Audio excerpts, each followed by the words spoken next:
নমস্কার বাঙালি, আমি আছি এখন লাটাগুড়িতে। আমার পেছনে কটেজগুলো দেখতে পাচ্ছেন। অ্যাকচুয়ালি এখানে 5 দিন অবধি সূর্যের দেখা আমরা পাইনি, আজকে হালকা হালকা সূর্যের দেখা পেয়েছি। দক্ষিণবঙ্গ যখন দাবদাহে জ্বলছে তখন কিন্তু উত্তরবঙ্গে একটা মনোরম আবহাওয়া। আজকে একটু তুলনামূলক হিউমিডিটি বেশি, তার জন্য হালকা গরম মনে হচ্ছে, কিন্তু যদি আমি দক্ষিণবঙ্গের সঙ্গে তুলনা করি তাহলে অনেকটাই এখানে আরামদায়ক। আজকে আমি এসছি লাটাগুড়ির একটি রিসর্টে, একদম সামনে দেখুন গরুরমারা ন্যাশনাল পার্ক এখান থেকে স্টার্ট হয়ে গেল, আর এখানে হচ্ছে কটেজ আছে।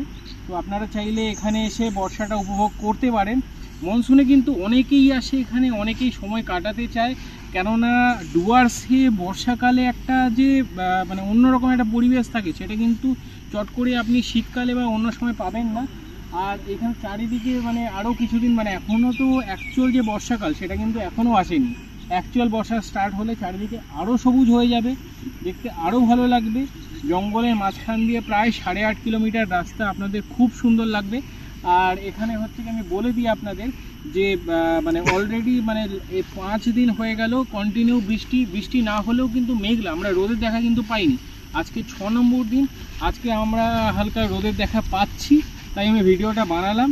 তো আপনারা দেখতে পাচ্ছেন এই সাইডে হচ্ছে কটেজ, ওইদিকে সুইমিং পুলও আছে, আর হচ্ছে কি বিশাল বড় এরিয়া জুড়ে রিসর্ট। আপনারা চাইলে এখানে এসে এই বর্ষাকালটা থাকতে পারেন, এনজয় করতে পারেন। অনেকেই আসে যাদের ওয়ার্ক ফ্রম হোম, হ্যাঁ এখনও কিছু লোকের ওয়ার্ক ফ্রম হোম আছে, যারা আসে গোটা সপ্তাহ তারা কাজ করছেন, মোটামুটি গাড়ি বা বাইক নিয়েই আসেন কলকাতা থেকে বা সাউথ বেঙ্গল থেকে।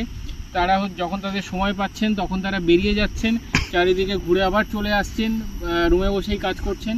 তো এই জিনিসটাও আপনারা যাদের ওয়ার্ক ফ্রম হোম তারা ফলো করতে পারেন। আর যারা শহরের একদম গরমে বিরক্ত ফিল করছেন তারা ডেফিনেটলি এখানে আসতে পারেন। দক্ষিণবঙ্গের দাবদাহের তুলনায় এটা কিন্তু অনেক বেটার ওয়েদার। আপনারা যদি ডুয়ার্স ট্যুর করতে চান তাহলে আমাদের সাথে যোগাযোগ করতে পারেন। ডুয়ার্স ট্যুর ছাড়াও যদি আপনাদের কোনো জিজ্ঞাসা থাকে তাহলেও আপনারা আমাদের এই নাম্বারে ফোন করে জিজ্ঞেস করতে পারেন। দেখা হচ্ছে পরের ভিডিওতে। নমস্কার বাঙালি।